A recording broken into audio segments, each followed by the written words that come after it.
the National Weather Service has issued an updated flood forecast showing a significant increase in the threat of snowmelt flooding across the main stem of the Red River and the subbasins, including the Red Lake River, according to Gregory Gust with the National Weather Service in Grand Forks. So the bottom line up front is that we do have a risk for significant flooding.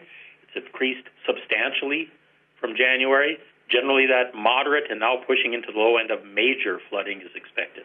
Soil moisture is normal to above normal across the area. Frost is quite deep here at Grand Forks and Fargo at 39 inches or deeper.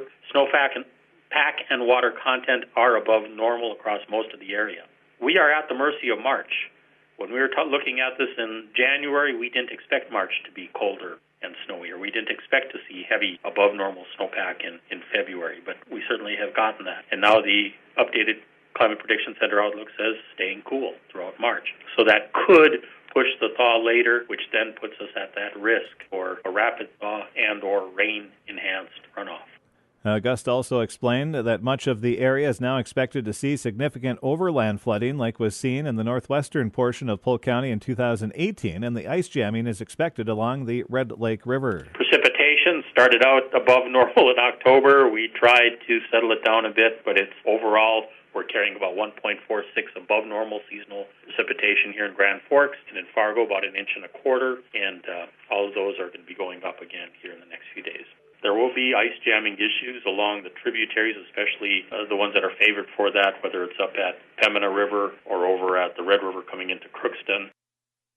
And the Red Lake River has a 50% chance of reaching a flood stage of 21.7 feet, which would be a moderate stage. Crookston Emergency Manager and Fire Chief Tim Frober discusses the flood outlook. Our rates have gone up quite a bit.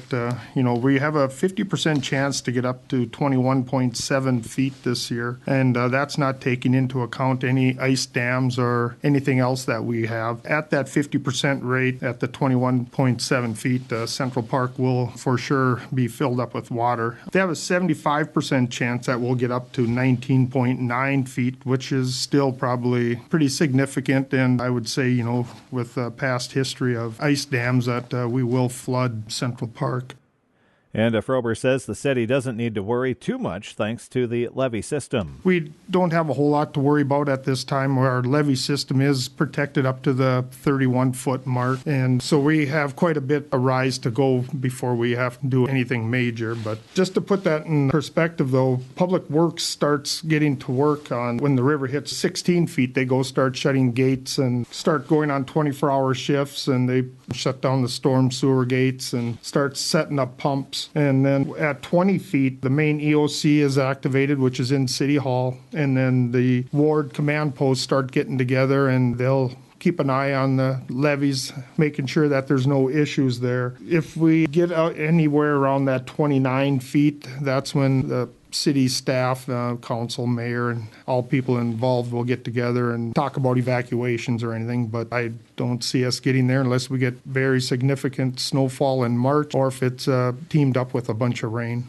On the historical side, with a 50% chance for 21.7 feet, that would rank as the 22nd highest crest in Crookston. There is a 25% chance of the river to crest at 24.2 feet and a 5% chance that it crests at 29.7 feet.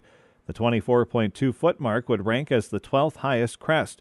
The 1997 flood was the highest crest in Crookston record, which dates back to 1897, which was 28.4 feet. And that's as of now. If we get more snowfall and continues to be colder into the end of March, those chances and the expectations or the forecast for the river levels will go up, of course, but wait and see. We'll keep you updated as the winter wraps up here over the next month.